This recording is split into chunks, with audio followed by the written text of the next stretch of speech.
Habari za wakati huu ndugu zangu, ninamshukuru Mungu kunipatia nafasi katika masaa haya ili niweze kuleta mada ambayo ni ya muhimu sana, ambayo kila mmoja inatakiwa aweze kutega sikio, aweze kusikiliza mada hii ninayowaletea katika muda huu. Masaa haya tutakuwa na mada yenye kichwa cha habari kinachosema mwanamke bikira safi. Mwanamke bikira safi ndiyo mada ambayo katika wakati huu ninayowaletea. Mwanamke bikira safi. Kwa nini aitwe mwanamke bikira safi? Nikichukulia mfano wa kawaida, katika mfano wa kawaida, mwanamke bikira safi ni binti ambaye amejitunza katika uwanawali wake mpaka ikafikia kipindi ambacho anaenda kwa mumewe bila kuweza kuwa na mahusiano kati ya mwanaume. Mwanamke huyo anaitwa ni mwanamke bikira safi. Sasa unaposoma Biblia, Mungu alitumia kielelezo cha mwanamke bikira safi kikiwakilisha kanisa la Mungu. Unaposoma kwenye kitabu cha Biblia, maandiko matakatifu yana vielelezo vingi. Mungu alitoa vielelezo vingi vikiwakilisha mwanamke, ikiwakilisha kama kanisa. Unaposoma kwenye kitabu kile cha Waefeso sura ile ya 5, aya yetu Waefeso sura ya 5, naomba ninukuu aya ile ya 25. Kitabu kile cha Waefeso sura ya 5 na mstari ule wa 25, sikiliza maandiko matakatifu yanasema hivi: Enyi waume, wapendeni wake zenu kama Kristo naye alivyolipenda kanisa akajitoa kwa ajili yake. Biblia inasema, enyi waume, wapendeni wake zenu kama Kristo naye alivyolipenda kanisa. Kwa namna moja nyingine, mwanamke inawakilisha ni kanisa. Mungu akatumia kielelezo cha mwanamke kikiwakilisha kielelezo cha kanisa. Kwa hiyo unaposoma Biblia, Mungu alitumia vielelezo viwili. Akatumia kielelezo cha mwanamke bikira safi, lakini akatumia kielelezo cha mwanamke kahaba. Kielelezo cha mwanamke kahaba kinapatikana kwenye kitabu kile cha Ufunuo sura ile ya 17. Lakini katika wakati huu tutaangalia juu ya huyu mwanamke bikira safi. Mwanamke bikira safi, kama nilivyokwisha kueleza, linahusu kanisa la Mungu. Kanisa la Mungu linafananishwa na mwanamke bikira safi. Kitabu kile cha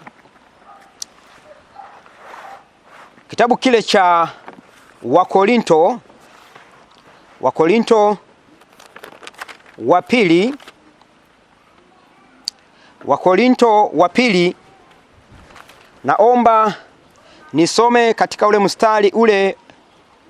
Wakorinto wa pili sura ile ya 11 na mstari ule wa kwanza, Biblia inasema hivi.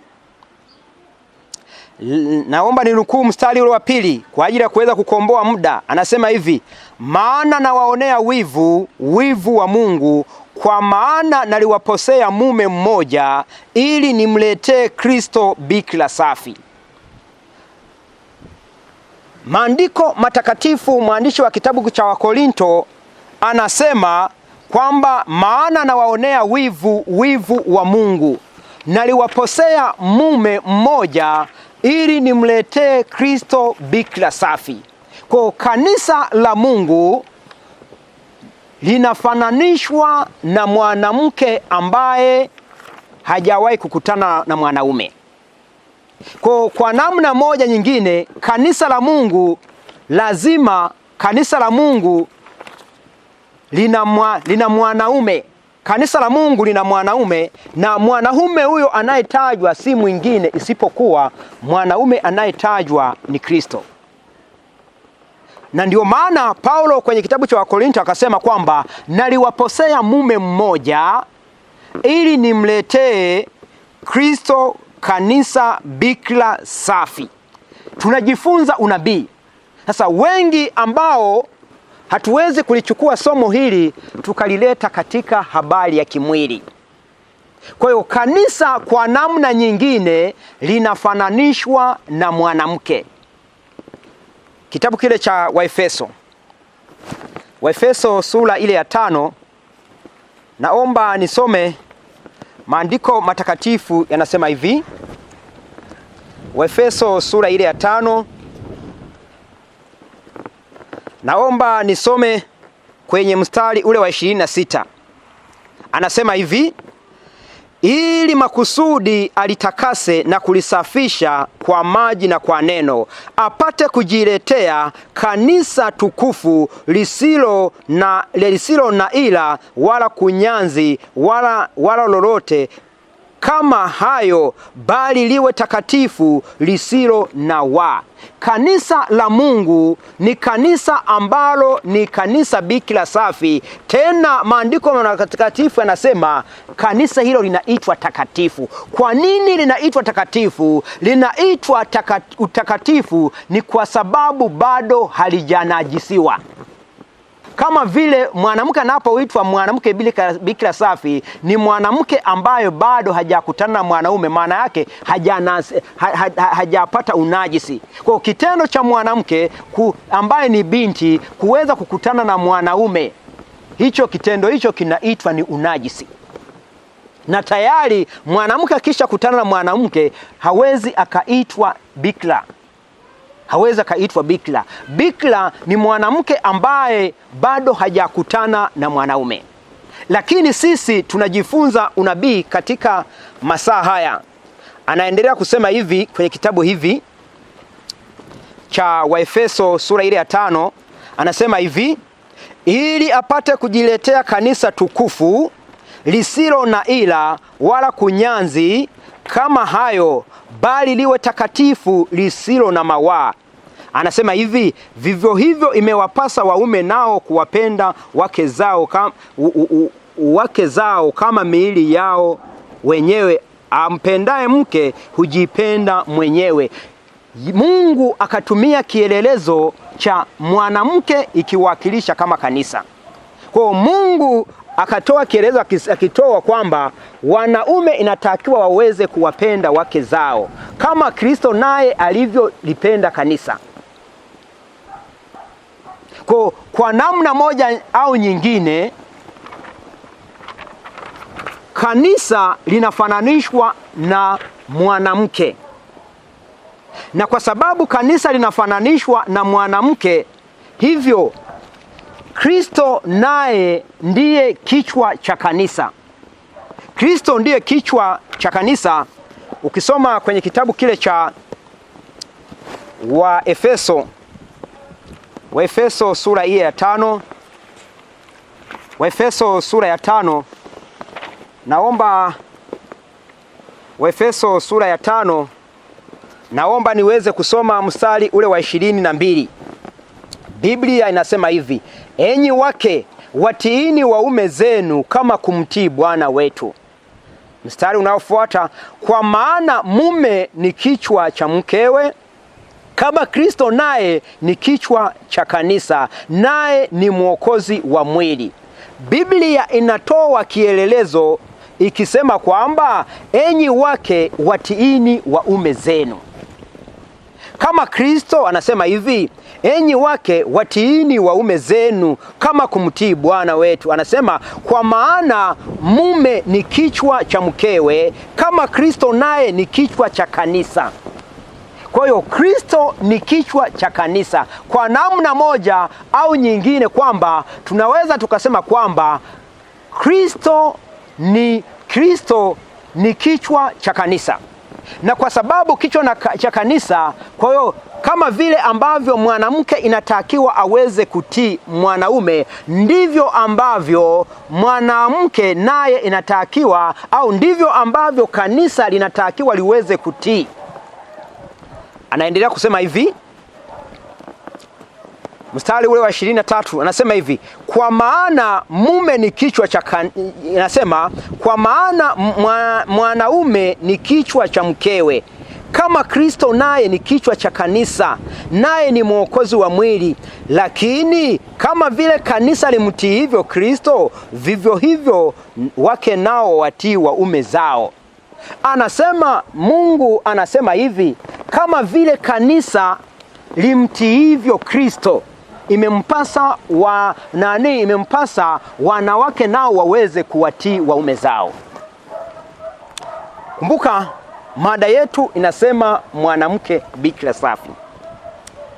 Mwanamke bikira safi, kama tulivyosoma, inawakilisha ni kanisa la Mungu, ambapo maandiko matakatifu yanasema hivi, ambapo atakasema kwamba kanisa la Mungu ni kanisa ambalo ni takatifu. Ni kanisa ambalo ni takatifu, kanisa lisilo na mawaa, kanisa lisilokuwa na uchafu, linaitwa kanisa bikira safi. Kwa nini liitwe bikira safi? Ni kwa sababu linafuata mafundisho ya Bwana wake ambao ni Yesu. Kwa nini liitwe takatifu? Ni kwa sababu linatii kile ambacho Kristo kama kichwa cha kanisa ameagiza. Kwa Kristo akiwa kama kichwa cha kanisa, yale ambayo Kristo amesema lazima kanisa liweze kutii. Lazima kanisa liweze kutii. Lakini kanisa au kwa namna nyingine linaitwa hivi, Ufunuo wa Yohana sura ile ya 19. Ufunuo wa Yohana sura ya 19, naomba nisome mstari ule wa 7. Naomba nisome mstari ule wa 7. Biblia takatifu inasema hivi, na tufurahi na tushangilie, tukampe utukufu wake, kwa kuwa harusi ya mwana kondoo imekuja, na mkewe amejiweka tayari. Kwa namna nyingine, kanisa ambao ni bikira safi linafananishwa na mke wa Kristo. Kanisa ambalo ni bikira safi linafananishwa na mke wa Kristo, na ndio maana Yesu anatamka maneno haya kwenye kitabu kile cha Yohana sura ile ya 14. Yesu anatamka maneno haya. Yohana sura ya 14 na mstari wa 1, Yesu anatamka maneno haya. Anasema hivi, msifadhaike mioyoni mwenu, mnamwamini Mungu, niaminini na mimi. Nyumbani mwa Baba yangu mna makao mengi, kama sivyo ningeliwaambia, maana naenda kuandalia mahali. Basi mimi nikienda na kuandalia mahali, nitakuja niwakaribishe kwangu, ili nilipo nanyi muwepo. Yesu anatoa ahadi kwa kanisa aliloliacha katika kipindi kile.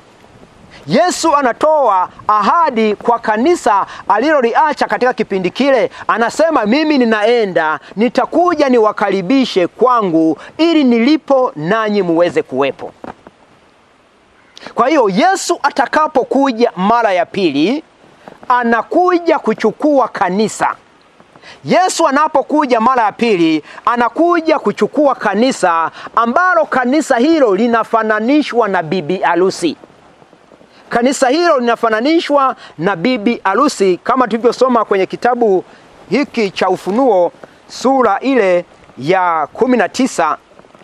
Tulivyosoma kwenye kitabu cha Ufunuo sura ile ya 19, ambalo linafananishwa na bibi harusi. Anasema hivi katika ule mstari wa 8, anasema hivi kwenye kanisa hili, anasema kwamba naye amepewa kuvikwa kitani nzuri ing'arayo, kwa maana kitani nzuri hiyo ni matendo ya haki ya watakatifu. Kwamba hili kanisa ambalo ni kanisa bikira safi, lenyewe limepewa kuvikwa mavazi yanayong'aa. mavazi yanayong'aa, ambao mavazi hayo yanawakilisha matendo ya haki ya watakatifu. Na ndio maana kanisa la Mungu linaitwa bikira safi, maana kanisa lisilokuwa na mawaa. Unaposoma Biblia, kitabu kile cha Ufunuo sura ile ya 14, Ufunuo sura ile ya 14, Biblia takatifu inasema hivi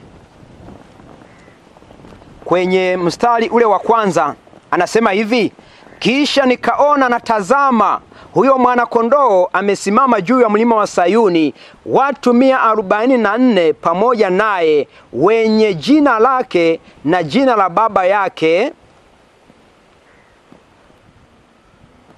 limeandikwa katika vipaji vya nyuso zao. Nami nikasikia sauti kutoka mbinguni kama sauti ya maji mengi, na kama sauti ya radi kuu. Na hiyo sauti niliyoisikia ilikuwa kama sauti ya wapiga vinubi, wakivipiga vinubi vyao na kuimba wimbo mpya mbele ya kiti cha enzi na mbele ya wale wenye uhai wanne na wale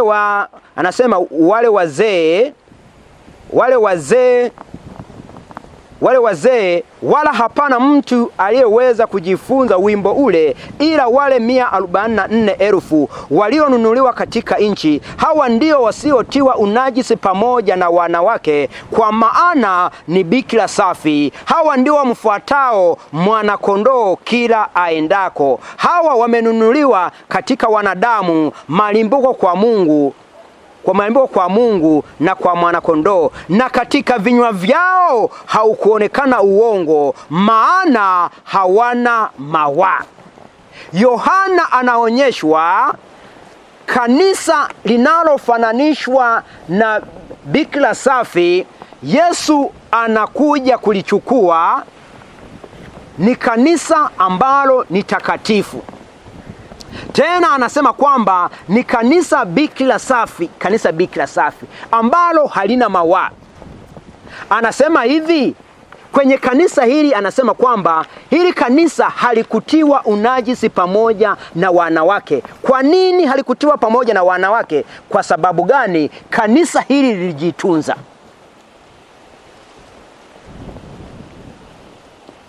Kwa hiyo kanisa la Mungu linafananishwa na mwanamke aliye safi, mwanamke aliyejitunza, mwanamke ambaye anatii yale ambayo mume wake amemwagiza. Na mwanamke huyu lazima atii yale ambayo mume wake amemwagiza. Kwa hiyo kanisa la Mungu lazima liweze kutii yale ambayo Kristo anayosema. Yesu alitamka maneno haya kwenye kitabu kile cha Yohana sura ya 14. Yesu alitamka maneno haya kwenye kitabu cha Yohana sura ya 14. Alisema maneno haya. Yesu ambaye ni kichwa cha kanisa, au Yesu ambaye ndiye Bwana wa kanisa, anatamka maneno haya kwa kanisa lake. Anatamka maneno haya, anasema hivi, Yohana 14 mstari ule wa 15, anasema hivi: mkinipenda mtazishika amri zangu. Yesu anasema, akiagiza kwa kanisa lake, akasema kama kanisa linampenda. Kanisa, tunaposema kanisa tunamaanisha wanaume pamoja na wanawake. Wanaume pamoja na wanawake ndio ambao wanawakilisha kanisa. Kwa Yesu anatoa maagizo, anasema mkinipenda lazima mtazishika amri zangu. Kwa hiyo kama tunampenda Yesu lazima tuweze kutii. Yesu akitamka hivi lazima tuweze kutii. Kwa Yesu hapa duniani analo kanisa. Tena kanisa ambalo Yesu analo linafananishwa na bibi harusi aliye mzuri. Bibi harusi ambaye ameandaliwa vizuri ili kwenda kwa mumewe. Ukisoma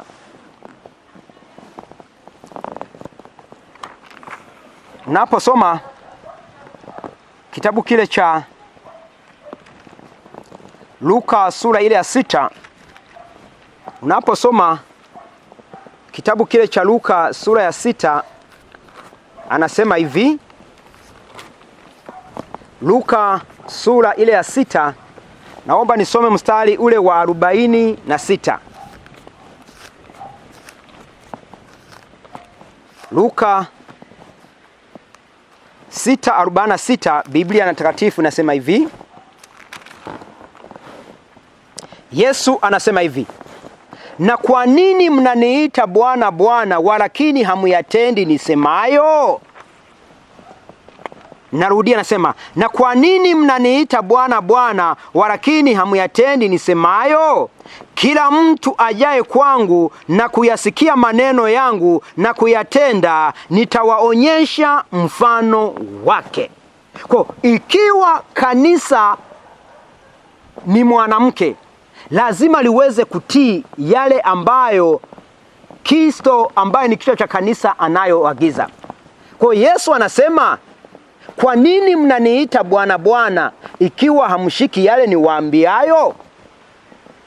Kwa kanisa kama linamtii Kristo kama ni Bwana, lazima liweze kushika. Lazima liweze kushika yale ambayo Mungu ameagiza, yale ambayo Kristo ameagiza. Lakini Kristo hapa duniani analo kanisa lake ambalo ni takatifu. Kanisa hilo ni kanisa la namna gani? Kanisa la Kristo ni takatifu, lazima lishike maagizo yake yote. Ufunuo 14 mstari ule wa 12. Ufunuo sura ile ya 14, naomba nisome mstari ule wa 12. Biblia inasema, hapa ndipo penye subira ya watakatifu, hao wazishikao amri za Mungu na imani ya Yesu. Hapa ndipo penye subira ya watakatifu, hao wazishikao amri za Mungu na imani ya Yesu. Kwa kanisa la Mungu ni takatifu. Kanisa ambalo ni bikira safi lazima liweze kuzishika amri. Lazima liweze kuzishika amri na lazima liweze kuwa na ushuhuda. Lazima liweze kushika amri. Kwa utakapoona kanisa lolote ambalo halishiki amri, jua kwamba hilo sio kanisa la Mungu. Kanisa la Mungu lazima liweze kuzishika amri za Mungu. Na ndio maana Biblia ikasema, hapo ndipo penye subira watakatifu, hao wazishikao amri za Mungu na kuwa na imani ya Yesu. Hapa ndipo penye subira ya watakatifu, hao wazishikao amri za Mungu na kuwa na imani ya Yesu. Kwa hiyo unaposikiliza watakatifu, watakatifu ni wale wanaozishika amri za Mungu. Watakatifu ni wale wanaozishika amri za Mungu. Lakini leo kuna watu wanajiita kwamba ni watakatifu, lakini huku amri za Mungu hawazishiki. Kwa hiyo wale ambao wanasema ni watakatifu lakini amri za Mungu hawazishiki, hao wanakuwa wanajifurahisha tu. Lakini Mungu analo kanisa lake hapa duniani ambalo ni takatifu, lisilokuwa na mawaa. Linashika maagizo ambayo Kristo amesema. Sasa amri hizo ni amri gani? Kanisa la Mungu lazima liweze kutii amri.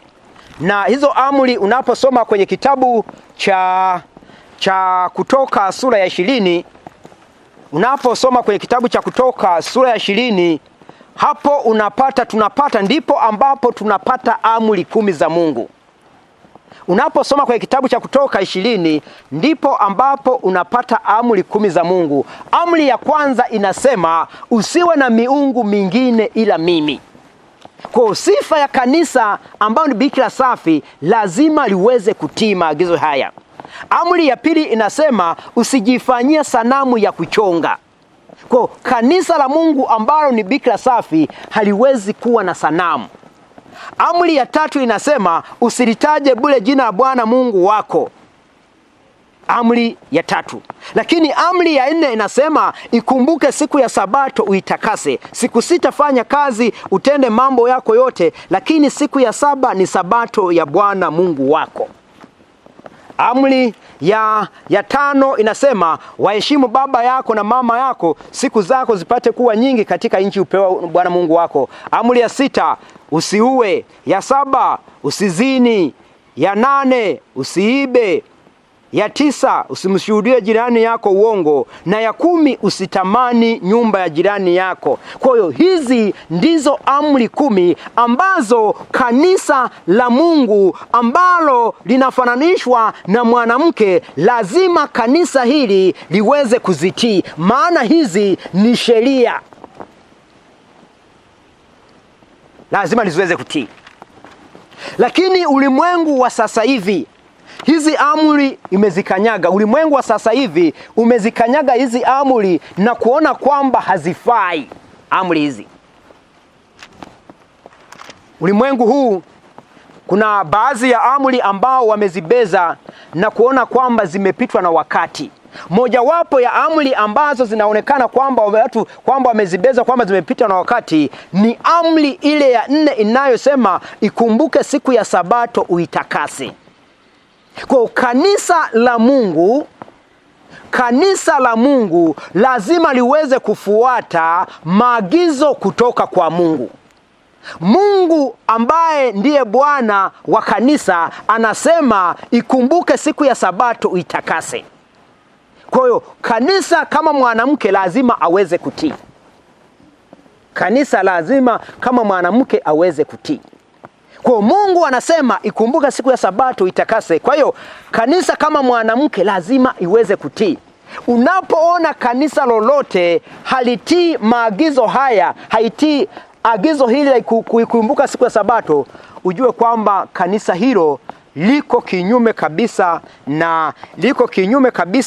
na kanisa bikira safi. Maana kanisa bikira safi lazima liweze kutii kile ambacho Mungu ameagiza, kile ambacho Kristo ameagiza. Maana Kristo, Paulo anasema kwamba kwa maana kama kanisa, kama vile mwanamke amtiivyo mume wake, vivyo hivyo kanisa navyo linatakiwa liweze kumtii Kristo. Kanisa. Katika somo lililopita ambalo lilikuwa linazungumza juu ya mwanamke kahaba, tuliona jinsi huyu mwanamke kahaba alivyoanzisha siku yake ya kufanya ibada. Huyu mwanamke kahaba yeye alianzisha siku yake ya kufanya ibada siku ya Jumapili. Na ndio maana akaitwa mwanamke kahaba. Kwa sababu anaitwa mwanamke kahaba ni kwa sababu anaitwa mwanamke kahaba kwa sababu yeye anafuata mapokeo. Lakini huyu mwanamke bikira safi yeye anafuata agizo la Mungu ambalo ameagiza.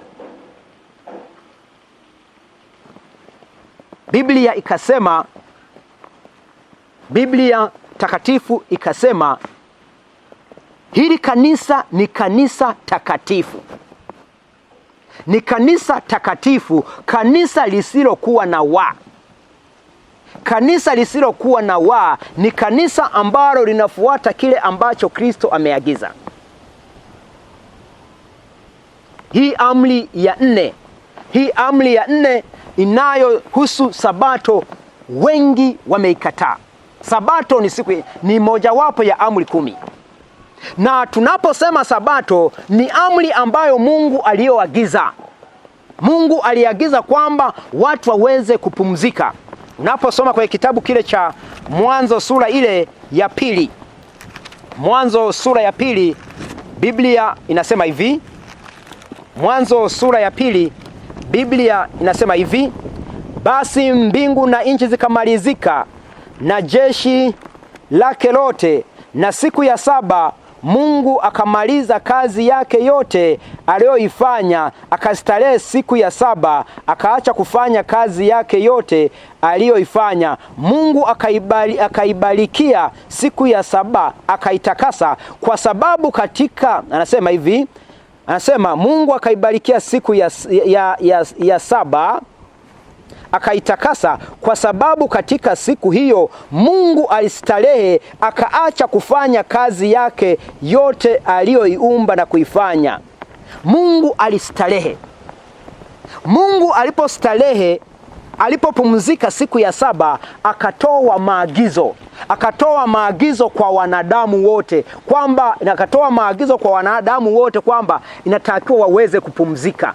Maagizo aliyotoa Mungu ni haya hapa, Kutoka 20, naomba ni nukuu aya ile ya 8. Maagizo aliyotoa Mungu ni haya hapa, Kutoka 20 na mstari ule wa 8. Anasema hivi, Kutoka 20 na mstari wa 8, Mungu alitoa maagizo haya, akasema hivi. Anasema, ikumbuke siku ya Sabato itakase. Haya ni maagizo ya Mungu akiliambia kanisa, akisema ikumbuke siku ya Sabato itakase.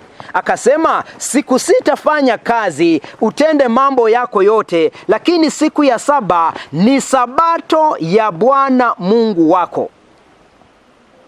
Siku hiyo usifanye kazi yoyote, wewe wala mwana wako wala binti yako wala mtumwa wako wala mjakazi wako wala mnyama wako wa kufugwa wala mgeni aliye ndani ya malango yako, kwa maana katika siku 6 Bwana alifanya mbingu na nchi na bahari na vyote vilivyomo, akastarehe siku hii ya 7. Kwa hiyo Bwana akaibarikia siku ya Sabato akaitakasa. Kwa hiyo kwamba Mungu akaibarikia siku ya Sabato akaitakasa. Lakini baada ya hapo Mungu alitoa kielelezo hiki. Mungu alisema maneno haya kwenye kitabu kile cha Isaya. Mungu alisema maneno haya kwenye kitabu kile cha Isaya. Anasema maneno haya,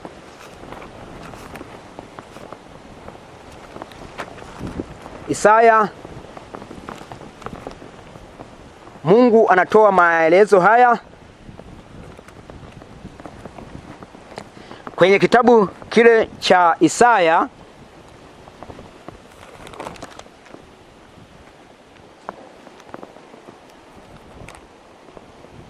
Isaya sura ya 58. Naomba nisome mstari ule wa 13. Biblia nasema hivi, kama ukigeuza mguu wako usiharibu Sabato, usifanye anasa yako siku ya utakatifu wangu, ukiita Sabato siku ya furaha na siku takatifu ya Bwana yenye heshima. Mungu akasema kwamba, akatoa maagizo akasema, ukigeuza mguu wako usiharibu Sabato, ukiita siku takatifu, anasema tena ya Bwana yenye heshima. Lakini leo watu wengi swala la Sabato wameliona kama ni jambo la kawaida. Lakini Mungu ambaye ndiye kichwa cha kanisa anatoa maagizo akisema kwamba inatakiwa watu waweze kuiheshimu hii Sabato. Kwa kanisa la Mungu lazima liweze kuitunza Sabato. Kwa utakapoona kanisa lolote halitunzi Sabato ya siku ya 7, kanisa hilo haliwezi likaitwa mwanamke bikira safi. Badala yake litaitwa mwanamke kahaba, kama tulivyosoma kwenye kitabu kile cha Ufunuo sura ile ya 17. Lakini mwanamke bikira safi lazima atatii maagizo ambayo Mungu ameagiza. Lakini jambo lingine, Biblia ikaendelea kusema maneno haya.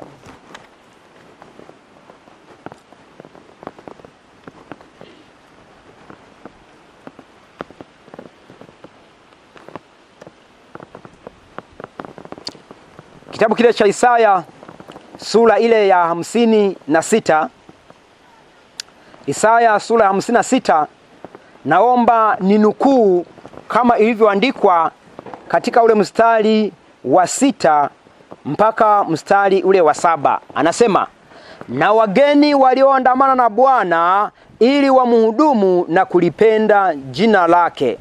jina la Bwana. Anasema hivi, na wageni walioandamana na Bwana ili wamhudumu na kulipenda jina la Bwana na kuwa watumishi wake, kila aishikaye sabato asiivunje na kulishika sana agano langu. Nitawaleta hao nao hata mlima wangu mtakatifu na kuwafurahisha katika nyumba yangu ya sala. Naomba niweze kuishi hapo. Kwa Mungu anatoa maagizo, anasema kila aishikaye sabato asivunje. Kila aishikaye sabato asivunje. Kwa hiyo sabato ni mojawapo ya ishara kati ya Mungu na wanadamu. Sabato ni ishara kati ya Mungu na wanadamu. Naomba tusome sura ya 20, Ezekieli 20:12. 20:12 Ezekieli, Biblia inasema hivi. Ezekieli 20 mstari wa 12 anasema hivi. Anasema, tena naliwapa sabato zangu ziwe ishara kati ya mimi na wao, wapate kujua ya kuwa mimi ndimi Bwana, ndimi ni watakasaye. Kwa kwamba Mungu ndiye Bwana, na kwa sababu Mungu ndiye Bwana, kanisa linatakiwa liweze kutii vile ambavyo Bwana amesema. Sasa Bwana anasema kwamba tena naliwapa sabato zangu ziweze kuwa ishara kati ya mimi na wao, wapate kujua kwamba mimi ndimi Bwana ni watakasaye. Kwa kanisa la Mungu lazima liweze kutii kile ambacho Bwana amesema. Bwana amesema ikumbuke siku ya sabato. Kwa kanisa kama bikira safi inatakiwa liweze kutii. Kanisa linatakiwa liweze kutii kile ambacho Mungu alichosema. Kwa sababu gani? Kwa sababu gani liweze kutii? Kitabu kile cha Waefeso sura ile ya 5. Kwa sababu gani kanisa liweze kutii? Waefeso sura ile ya 5 ni sababu hii hapa.